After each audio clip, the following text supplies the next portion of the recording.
Hey, hello everyone. My name is Alfredo Alvarez, and I will be presenting my single case design plan. So just kind of jumping into it, the goal. So my client wants to increase exercise by increasing how many times they go walking per week, and increasing the number of steps they take per day within the week. Now, the target behavior is to incorporate more walking during the day and week. The measurement instruments are self-report, an iPhone step counter, and an Excel spreadsheet to track the number of steps taken per day to be added up at the end of the week. So now the interventions, or the intervention, is to increase walks for exercise from 3 times a week to 4 times a week. And the client will try to increase their daily steps by 2,000 steps on regular days or non-exercise days, and 4,000 steps per day on the days that they go walking for exercise. So my evaluation plan, or my baseline and repeated measures. So to establish a baseline, the client will report their daily number of steps and number of times they've gone for a walk for the first week. The client will then increase their daily steps by 2,000 steps on regular days and 4,000 steps on the days they go walking for exercise. Now, the client will also increase the number of times that they go walking per week from 3 times a week to 4 times a week. Data will be tracked daily and collected at the end of every week. What I was able to see, the days where my client took more steps than their previous days, out of 25 days, they had 11 days. And then days where they took less steps than the previous day, there were 9 days. Now, Mondays were not counted because due to it being the start of the week, and we only tracked data from Monday through Friday.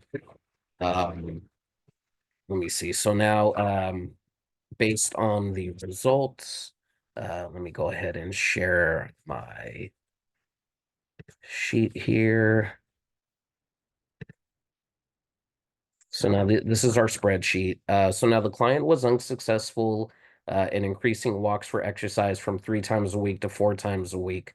Now, prior to establishing baseline, the client self-reported that they walk for exercise 3 times a week. Now, the client only had 1 week where they met the intervention, which happened in the fifth week, where they walked 4 times in that week. So now the first week they didn't walk at all for exercise. The second week they walked 2 times for exercise. Third week was 3 times. Fourth week was 2 times. And then in the fifth week they walked 4 times. So the results showed that there is a lack of consistency in walking for exercise after the intervention was started. Now, due to the client not walking for exercise in the first week, it was hard to analyze or establish the data for the increase in steps on days uh, that the client walked for exercise. So now, just kind of overall looking at the number of steps.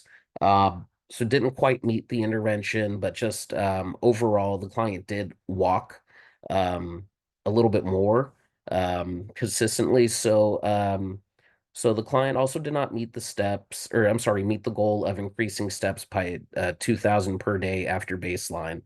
The first week, the client averaged 4,586 steps. So that was our baseline. The second week average was 9,967, which was an increase of about 1,076 steps per day. In the third week, the client averaged 9,461, which was an increase of 975 steps per day when compared to baseline. The fourth week, my client averaged 7,857 steps, which was an increase of 654 steps per day when compared to baseline. And in the um, so fourth week, in the fifth week, my client averaged 11,834 steps, which was an increase of 1,149 steps per day, again, when compared to baseline. So out of the 25 days, the client only had 6 days where they walked a little bit more than 2,000 steps more than the previous day. Um, so yeah, 2,000 or more steps um, more than the previous day. Right. For those of you who missed that.